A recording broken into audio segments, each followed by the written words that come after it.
Shalom, friends. I hope you read your Bible and I pray that you have spent time with the Most High. It's the most important thing you can do. Every rising, read your word, spend time with the Most High. So, and please like, subscribe, and share. I appreciate it very much. Okay, so yesterday we talked about me being in a group home. So, um, after leaving the group home, went back to my dad's, and he was angry because here again, once again, telling people what's going on in his household. And so he decided he wanted to whoop me and put me in the basement. This time, once again, I tell you, running fast was a thing. And not only did I run fast, I ran fast and unlocked that door and ran out that man's house and took off and ran our way again. So that is how I ended up with my cousin Willis. And that's how I ended up going to living with my teacher. And she was my eighth grade teacher, not my seventh, my eighth grade teacher. I can remember how she, not she, I can remember it now because of graduation. I remember graduation because I was really hoping that he would show up, my dad, to my graduation. But he did not, of course. So that's that. And so now I'm getting ready to go to high school. And I went to the best high school ever. I went to Eastside High School in Paterson, New Jersey. And we had the best principal that anyone could ever think of or hope for or pray for. And that was Joe Clark. He was awesome. So if you ever seen the movie Lean on Me, that's the high school I graduated from. And I love that school. Now, initially, I was afraid because the things you heard about Eastside was not good, like at all. So, but this was before Joe Clark got there. So when Mr. Clark got there, they was like, "Oh, it's different because Mr. Clark don't play." So I didn't know what that meant exactly, but I just knew that the reputation about this school was not good. It was not good. A lot of killings, a lot of shootings, a lot of everything. Anything you could think of that was happening in the street was happening in the East Side School. Was happening at East Side. We are the ghosts. The what we call the mighty ghosts. Um, and apparently we were called that because under the school was a burial ground. And so, yeah, we were the East Side Mighty Ghosts. So, yeah, going to Eastside High School um,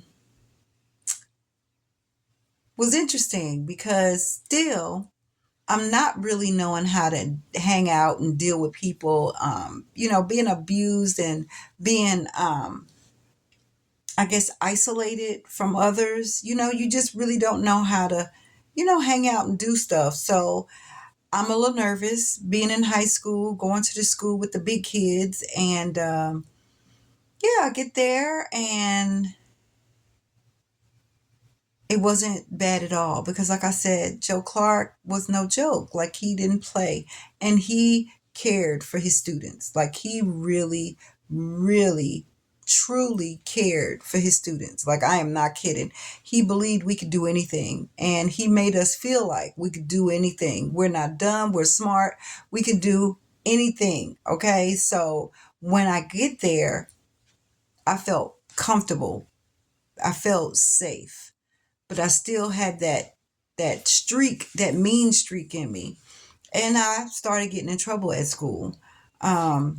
It didn't take long for me to meet Mr. Clark, and yeah, he made his presence very known, but in a loving way though. Like, he didn't play at all. But he let it be known that we're not doing this here. So it was funny how that era where they show in the movie how he put all the students on a stage and skedaddle, you gotta go. I was one of those students. He's like, all you doing there is fighting, so you don't want to be here, so you can leave. And you know I didn't know what to do exactly, but I didn't want to be labeled as one of them hoodlums that he kept calling us, or that, us, because I was on the stage too. I was like, oh, this is not who I am, And like I said, I really liked him, and I didn't want him to see me that way. So when I went to my cousin's house, because I was staying with cousin Willis, again, oh, I didn't say.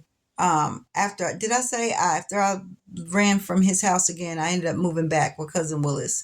So now I'm back in high school, or into high school. And so when they kicked us out, I go home to cousin Willis' house, and she like, what you doing here? And I explained to her what happened, and I didn't know what to do. Like, and if she was just like all the other ones calling, like, what is going on here? She need to be in school, because like I said before, that mean streak was in me tough. And so I wasn't the nicest. So it's like, no, she need to be in school. Y'all need to let her back up in there. I don't care what you do. Y'all need to let her back up in there.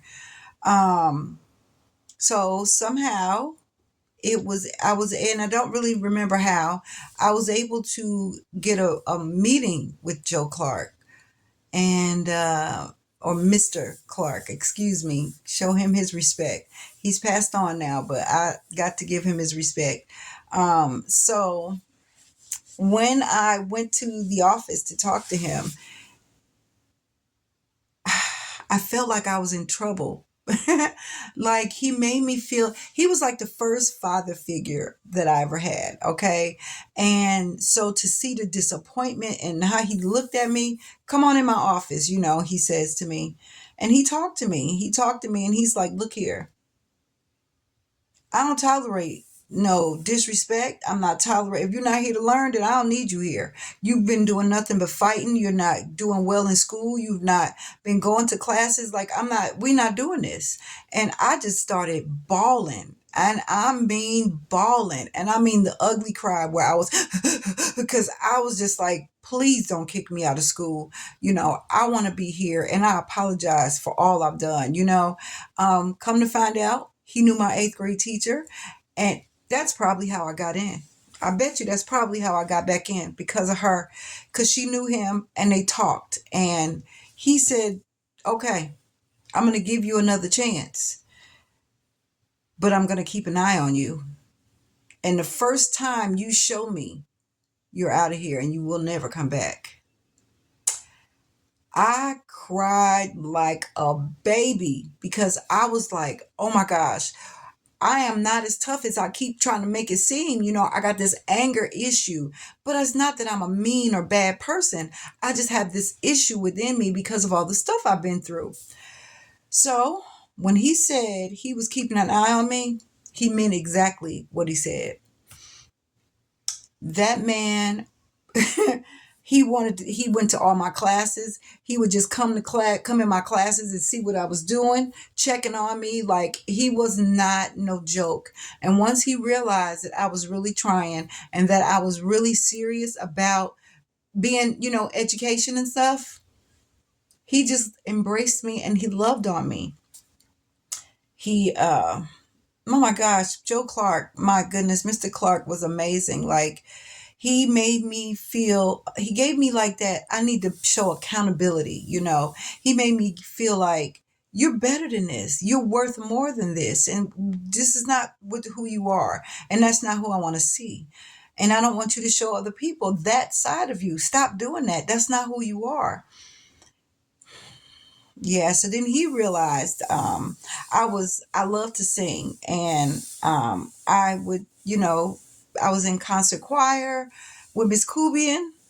Oh my goodness. And then we had another teacher, black lady, I don't remember her name, but Miss Kubian was awesome. I loved her. But her and Mr. Clark, woo, they used to bump heads like crazy. But anyway, Mr. Clark kept an eye on me. Um, he made sure my grades were good.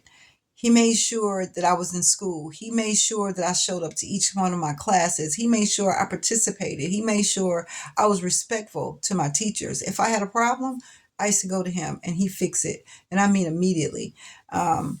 He when we was like when we had games like for football games, because I enjoyed the football games, and I had my so-called boyfriend was on the football team, and so Mr. Clark made sure I was able to go to all the games. You know, it cost to go to the games. He always gave me tickets to go to games. He always made sure I had money for the concession stand. He took care of me as a father should. You know, he was awesome. I wish the heck he was still living, because I've always wanted to just say thank you to him. You know, Mr. Joe Clark was awesome. He was the best principal ever, ever, ever. I can't speak enough about how amazing he was as a man. And I remember his daughter coming to school, and she was like, you know, we was fascinated, like Mr. Clark was everything. And so when we met his daughter, she looked just like him. She was like, yeah, y'all think he tough at school. What do you think he's like as a father? And I was just like, I wish I knew. You know, I wish that he was my father for real, because he loved you, and you could tell he loved you. He made sure you knew that he loved you, but he ain't gonna play no games with you now. But he loved you, and he made sure you knew that. He was awesome. He was the best principal ever. So yeah, I started because I learned in when I was in school six that I had a nice voice. You know, you could sing